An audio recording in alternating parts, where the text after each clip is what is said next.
Welcome everyone to the Unstoppable You podcast, a place where you can learn powerful strategies and tips from big leaders. Today, my guest is Gemma Donnellan. She's an entrepreneur, founder of Art for Today, art provider, creative coach, professional artist, curator, and event coordinator. Gemma is changing the art of work with her unique approach, making creativity easy to access while ensuring artists are appreciated and paid fairly. Welcome to the podcast, Gemma. Thank you for being with us. Thank you for having me, Gabby. I'm really excited to be here today. Thank you. Could you tell us about yourself and the beautiful business you have created? So my name's Gemma Donnellan and my business is called Art for Today, and we look to inspire creativity through connection events. So a bit about me personally though, I don't know how far back you want me to go, but I'm one of actually 7 girls, so I have 6 sisters. Wow. So I've always been surrounded by women, love women. Beautiful. Yeah, it is beautiful. And I have a beautiful husband. His name's Chris Hose, he's an architect. And a daughter, Estelle, and she's studying year 12 this year, so it's going to be a big year for us as a family. About your business? About my business. So Art for Today began about 3 years ago, and I created the business because I've been an artist for 25 years, and I realised there was a gap in there where you need to connect more with artists and artworks and create community and also sell artworks. So it's about supporting artists through connection. That's sort of how it began, because I was working in the studio for over 12 years, and I painted myself out of the studio. Wow. And I wanted to find an avenue for all my artworks, and I'd had solo exhibitions, but I needed something a bit bigger.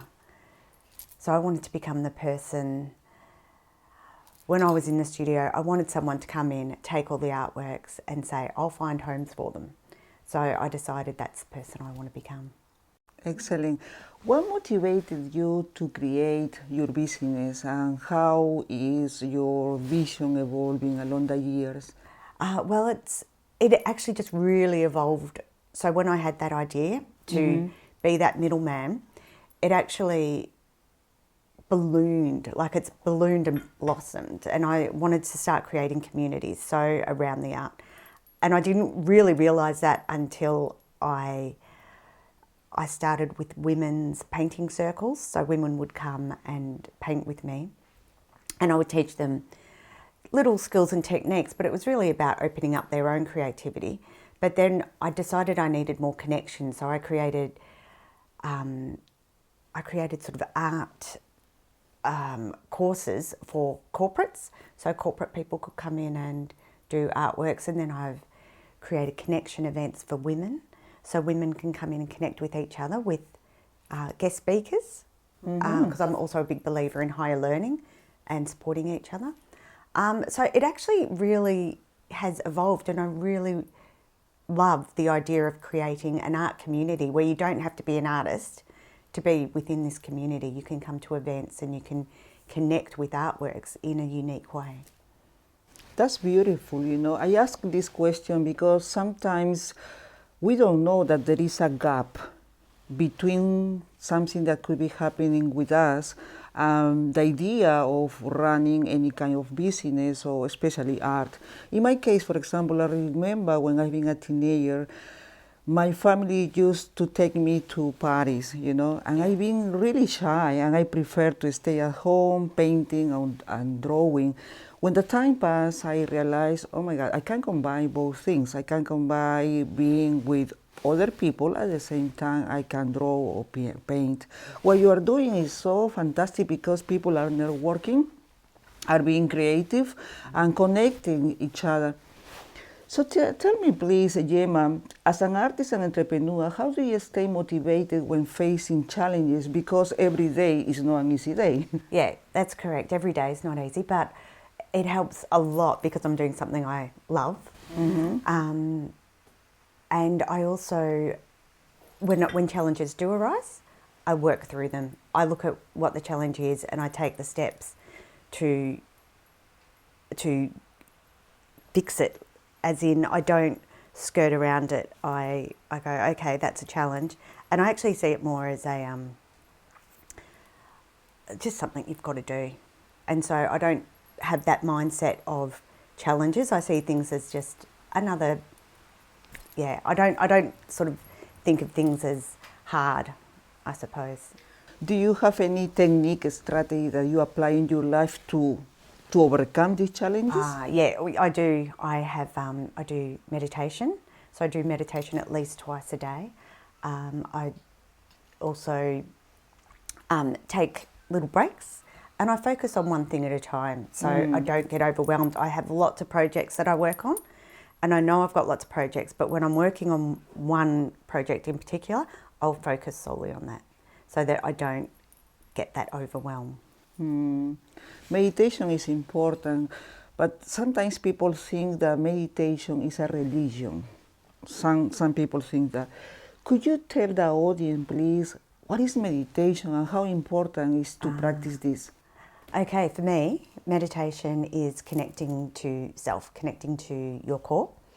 And how I meditate a few times a day. So in the mornings I will do a morning ritual, which is connecting to myself, setting intentions for the day so things run smoothly, and connect with my higher self so that one of my little intentions is whatever I do or whoever I see is going to work for the highest benefit for everyone.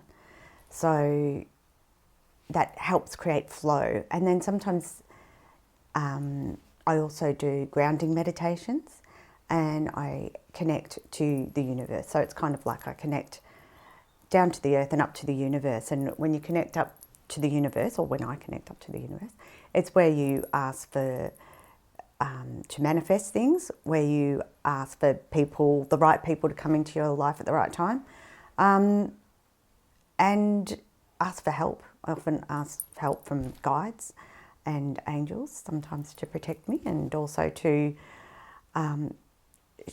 help me choose the right path in life. So I find meditation works really well for me. It also clears negative energy, clears negative emotions, helps you deal with your emotions, and definitely grounds you, makes you come back to who you are as a person, keeps you in alignment. Amazing, amazing. Thank you very much for sharing your knowledge. What advice would you give to women struggling to balance creativity and business? To balance creativity and business, I'd suggest they always take time out to do things for themselves. And creativity, I would suggest journaling. Journaling's a great way to be creative and have ideas start flowing. Once you start writing things down, things begin to come from there, especially if you've got an issue or a problem. You write the problem down. After a while, you realise that you begin to write the solutions. So that's one way I would connect with creativity, because creativity is about ideas. It's not necessarily just about drawing a pretty picture. It can do that. Like if you do want to get more into that fully creative side, I'd just say get a pen and pencil and start drawing, get some paints out, start painting. They're great ways to connect with your own creativity, even in cooking. Yeah. You can be really creative in your cooking.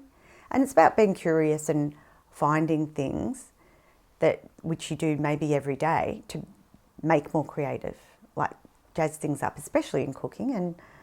And if you are looking to open up more creativity, it's maybe connecting with people like me who will help you unlock those sorts of things. I do have a course for women, or I have a few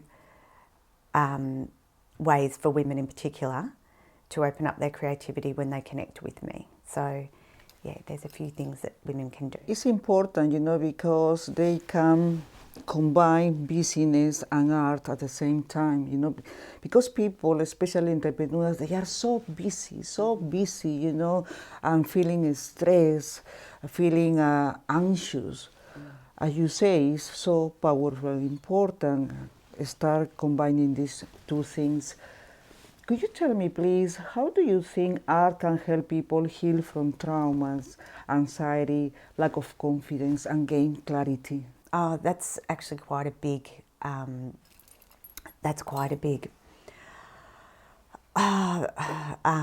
don't even know how you call it. I can feel your energy, your emotion.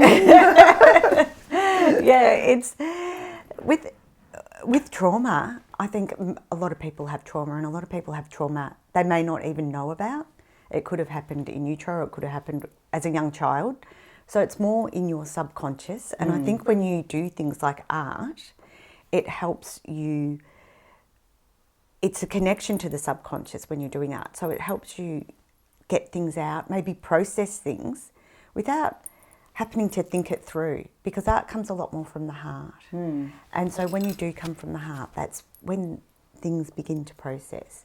And that whole act of paintbrush to paper and using colour, those things help unlock. Yeah, they are opening. It is, it's opening. That's correct, Yeah. So I think there's a big place, and maybe an underrated place at the moment, for how art can help connect back within yourself. Yeah, that's powerful. Your business is offering different events, programs. Could you tell us about this, please? You already are mentioning about the importance of art.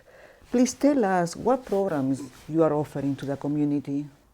So I've got a group, a women's group. It's a connection group called Reciprocity. And Reciprocity is about women coming together to enjoy each other's company, to connect. And through that connection, maybe find collaborations. So it's not networking, it's actually a lot more like connection. But you do find interesting business women there who share their stories. I hold it every 3 months. There's one happening on March 4th. And women come together. There's a full art exhibition. I procure artworks for 30 artists. So there's going to be like hundreds of artworks there. So the event takes place in the gallery.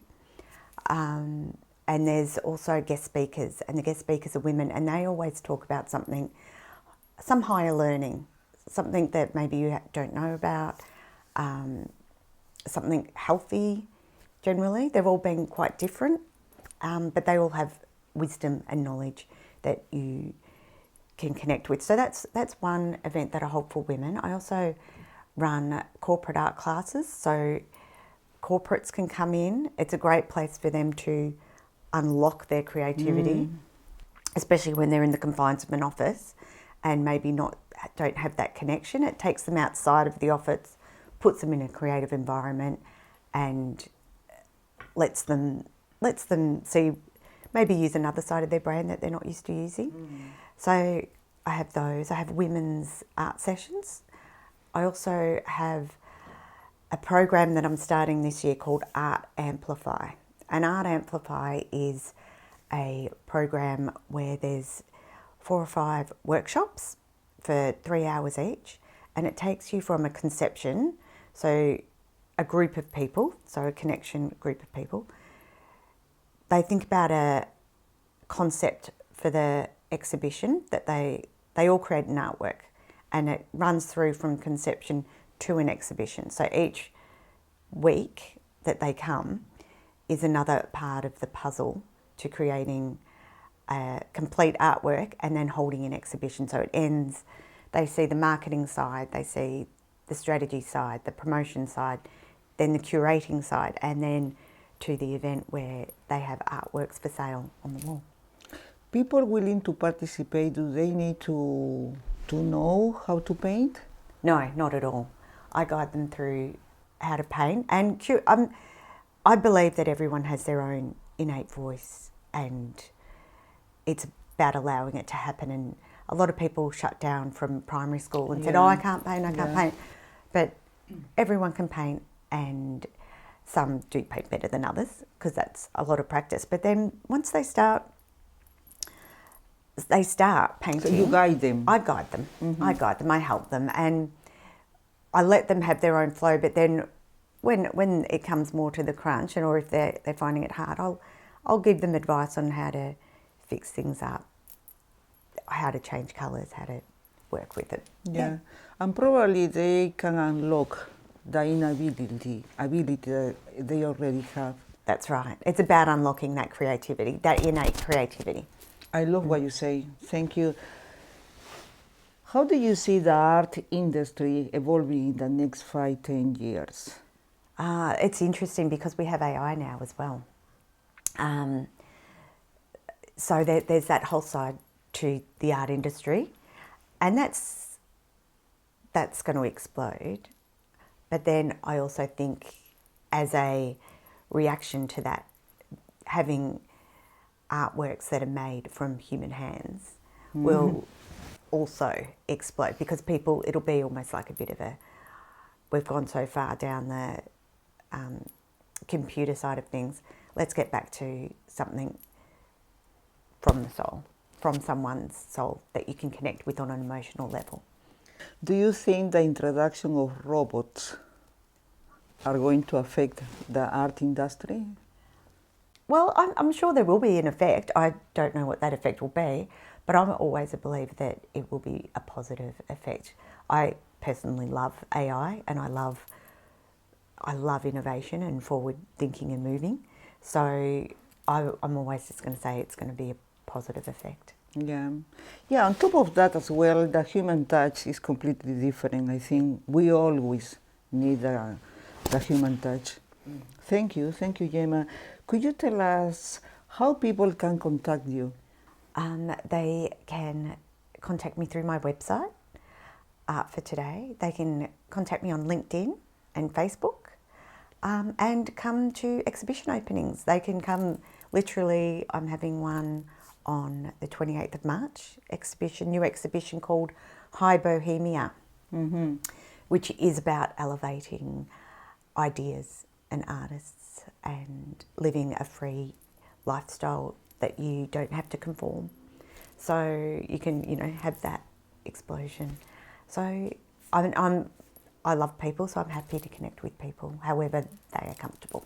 Before we finish, would you like to say anything to the audience, please? What I would like to say is, when it comes to everyday life and being happy, if you think more from your heart and not from your head, you will be a much happier person. Things will go easier for you, and you'll have less stress and negativity. I think that's what I'd like to say. Take care of yourself. Do little things every day to take care of yourself, because it's their responsibility. It's your responsibility to take care of yourself. So no one is going to help you. No. Just you. No. Yeah, that's right. You will have support, but at the end of the day, you can't blame the world. You have to look inside. Yeah, that's true. Thank you very much, Gemma, for sharing your knowledge in this podcast. Thank you. Thank you so much for having me, Gabby. I've loved being a guest on your show. Thank you. Thank you very much, everyone. See you next Monday with another episode. It was Gabby Company in Melbourne, Australia. Bye.